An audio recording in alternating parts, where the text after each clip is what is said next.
I'm on Patreon, and Patreon is a platform where I will upload interesting videos where you can learn astrology. And this is an exclusive Patreon only membership videos where you will get some interesting takes on Vedic astrology, some interesting learning on Vedic astrology. Connect with me on Patreon and we will grow, and I will give you much more deep insights on Vedic astrology, and lot more secrets will be shared there. Hello seekers, welcome to Punneit Astrology, your one-stop astro channel. Mars will make its move in the nakshatra of Anuradha, and this is a very important transit.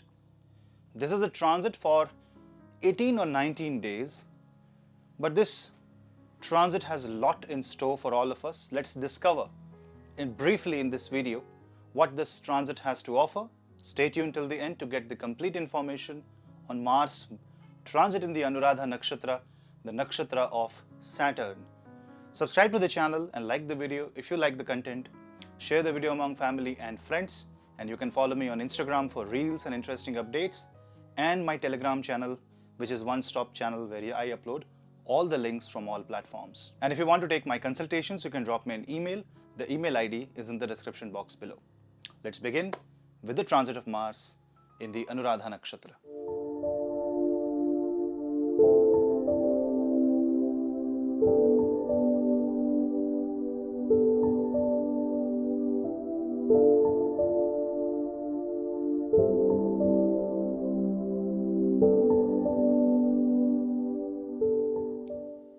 Mars is a planet of desire. It is the planet that represents willpower, courage, the capacity to do any work, and it is also the ruler of life and death, Aries and Scorpio. It is a planet that represents the energy of life, the vital force.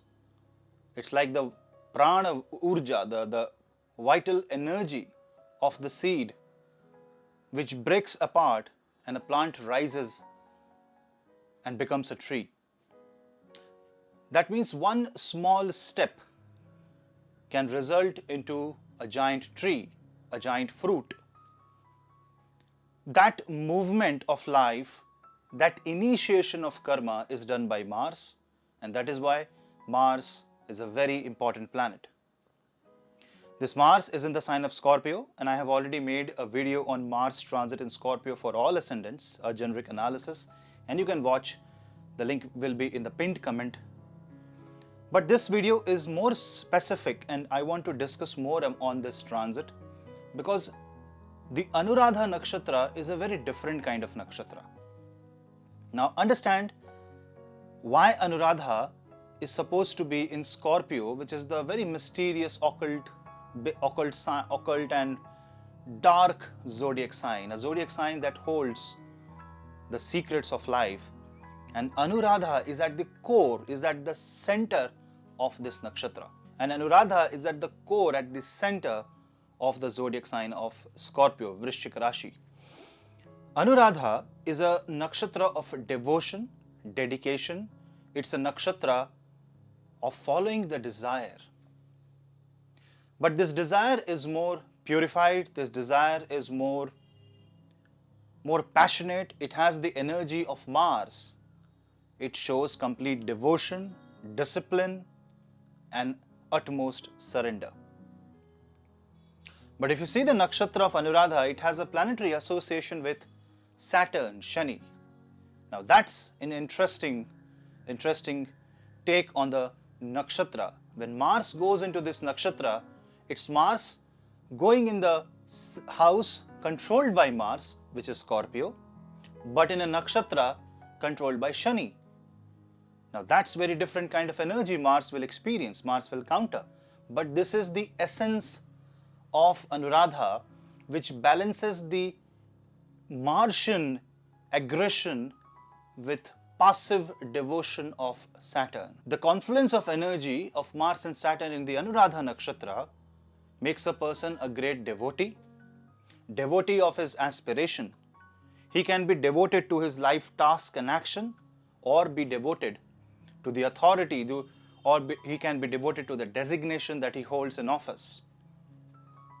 But this Mars in Anuradha nakshatra shows someone who is following the desire and following the passion, who is pursuing the passion and going against the tide. Because Mars has to face the restriction and the opposite energy of Saturn, which is more restricting, which is more, what you can say, which is like a filter check on the Martian energy. And when Mars will cross the Anuradha nakshatra from Vishakha, which is a Jupiterian nakshatra, Mars realizes a lot of secrets in life. The true secret of desire is to surrender. And that's what the true understanding will come in our life when Mars will move, and especially if you are Aries ascendant or moon sign, if you are Scorpio ascendant or moon sign, if you have Mars on the ascendant, if you have Mars and moon conjunction in your chart, if you are born in Mars nakshatra, if you are born with Mars on ascendant and exalted Mars, or if you are born with majority of planets in the Scorpio zodiac sign, you will see that the dedication and devotion of Mars in this nakshatra will make you a rebel, will make you follow your passion, follow your desire, follow the ambition. But wait, do it very, very carefully, and that is the alarming sign here, because it's not just a Martian movement. You should also know that Ketu is in the Anuradha nakshatra and from quite some time. So it's not just that the Mars will enter the Anuradha. Ketu's energy, the selfless devotion, is also in Anuradha.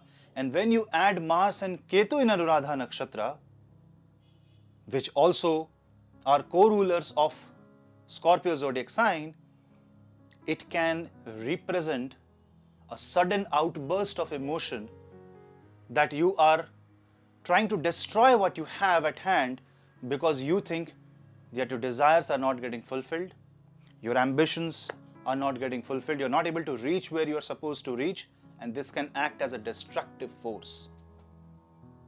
Or it can act as a silent devotion. It's like a blind faith or blind following. Both are going to be wrong because Ketu shows extreme energy, extreme imbalance, and Mars, when it meets the Ketu, there is going to be an explosion. Yes, Sun is there in the Scorpio zodiac sign, but Mars movement will happen on 10th. Sun will move out on 16th. Then from 16 to 28, that means for the next 12 days, Mars and Ketu will be alone in the Anuradha nakshatra. On the other hand, in that 16 day, understand one more fact. Sun will travel Moola nakshatra. That means it is going to trap your soul. It is like a sinking feeling. It is like an emotion where you're confident, you're not confident with what you are doing right now, and you will desperately want to bring change in your life. Bringing change is not a bad thing, but bringing a change without knowing the consequence of your action, bringing a change because of a blind following, of a blind belief, without understanding the consequence of your own action, is actually bad for you. Whereas the positive side of Mars and Ketu is that this will mean that for the time being you will be able to let go of the baggage that you have on your shoulder. You will be able to let go of the pain. This can disconnect you from all the sufferings. This can disconnect you from all the nonsense, and this will declutter your life. So utilize the cutting force of Ketu and the desire of Mars, not to go against your life, but to declutter. This is the time to detoxify, and the first step that you should take starting tomorrow is wherever you live, in whatever condition you live, start cleaning your own house. Start reaching out to the nooks and corners of the home and start cleaning the dirt out. Start throwing away things that you no longer need, and maybe you can donate those things to the poor and the needy because you don't use it. Start decluttering yourself, organize yourself. And when you have this intense desire or feeling, the lack in confidence, this intense pressure on your mind to perform well, and you know that you don't relate to the work that you're doing, you don't relate to the life that you're living. This is the time when you should hold on your horses and you should not take any step further without evaluating the situation, because any knee-jerk reaction can and will prove dangerous to your life. Because this Mars and Ketu in the sign of Scorpio can act as a very devastating, destructive force. It's like a volcanic eruption. It's like an unstable space of life where no matter how much you will try to balance, it's only going to go more imbalance. The primary reason being the king is crossing the Mula Nakshatra, and couple of more factors. On 19th of December, Venus will go retrograde in the sign of Capricorn. When Mars enters the nakshatra of Anuradha, Venus will join Saturn and Mercury will go into Sagittarius. There's a lot of movement of planets happening between 10 and 28th, so beware of the changing energy. This dynamic shift of energy must be controlled and understood. Otherwise, you will land up doing things just as an intuitive reaction, but you should not react to the situation. It should have a well-calculated and judged response. It is just a matter of 14-15 days when Mars will stabilize itself, because whatever passion or desire it will create in your heart, in your mind, when Mars will move into Jyeshtha Nakshatra, you would want to take those things into action. So if you really want to follow your desire, pursue your desire, you want to follow what you really want in life, because this is going to outgrow the desire. The desire will outgrow your expectation, the reality. What you should do is you should sit and work on your desire, plan your life, and don't take any immediate action, because planning will basically save you, because it is Saturn and Saturn means patience. See, Anuradha energy means you have to be like Radha. You have to pray to the God, you have to be a devotee. But it should not be a kind of devotion that is harmful to you. Yes, it can be against the tide, it can be against the normal norms of society, but it should not be detrimental to society, and it should not be a negative response from your side that is going to disrupt the harmony of home and family. Especially if you have Mars and Ketu conjunction, Mars and Rahu conjunction, Moon and Ketu conjunction in Scorpio or Aries zodiac sign, Saturn and Moon conjunction in Capricorn zodiac sign, all these things will bring a lot of psychological fluctuations. Because remember, Mars and Ketu being in Scorpio is also bad for Moon, because for Moon, Scorpio is the sign of debilitation. So when Mars and Ketu will be together, you have to track the movement of the Moon, and whenever Moon will come under the aspect of Mars, that means when Moon will be in the sign of Aquarius, when Moon will be in the sign of Taurus, and when Moon will be in the sign of Gemini. If you find the Moon going in these three zodiac signs during the Mars transit, those days you should be ultra careful. You can also see how Mars, which is military, and Ketu, which is a sudden reaction, Sun, which is authority, ego, is playing out in the entire world. And the same thing will happen in your case. Someone can manipulate you by challenging your ego, by questioning you, questioning your capabilities. Also, someone can misguide you. It can be anybody. It can be your own intuition or gut feeling. So this is the time when you should not believe in anything, but rather see the dark side and see the practical side. Because remember, Mars and Ketu will find Saturn third in the sign of Capricorn, which is the action area for Mars and Ketu. That means if you are patient, if you go slow, and if you don't give any knee-jerk reaction to situation of life, you will find yourself in a pretty comfortable situation, and all the emotional fluctuation can be easily handled just by shifting your focus to something else. But because it is going to trigger your desire, you should at least take up one activity that you always wanted to do and start doing it in a very small scale. So at least you will have the confidence that you're doing something for yourself. Otherwise, it will create an identity crisis. It will you will start questioning yourself, which is not wrong, but questioning yourself, then going into depression or losing your confidence is only going to harm you and your career and your path towards success. So overall, this is a very explosive combination, a very explosive desire triggering transit. But you should also ask this question: where will my desire lead me to? If I desire something, where am I actually reaching if I follow that desire? That question should be asked. And if the answer is positive, you will see that soon you will be able to follow your desire and reach where you should be and where you always wanted to be.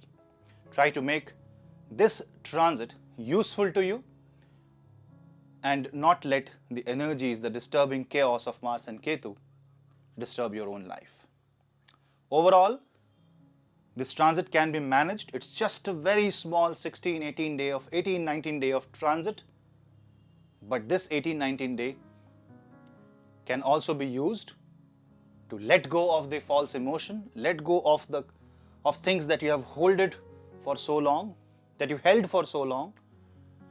and this can be used for the betterment of yourself by dissolving the ego, because Anuradha will work best if you let yourself dissolve in the divine. So surrendering to the divine is going to be the key towards balancing the energies. Pray to Hanuman, Lord Hanuman, chant Hanuman Chalisa, and the devotion towards Hanuman and Bhagwan Shri Ram is going to lead you to the path of morality, divinity, and happiness.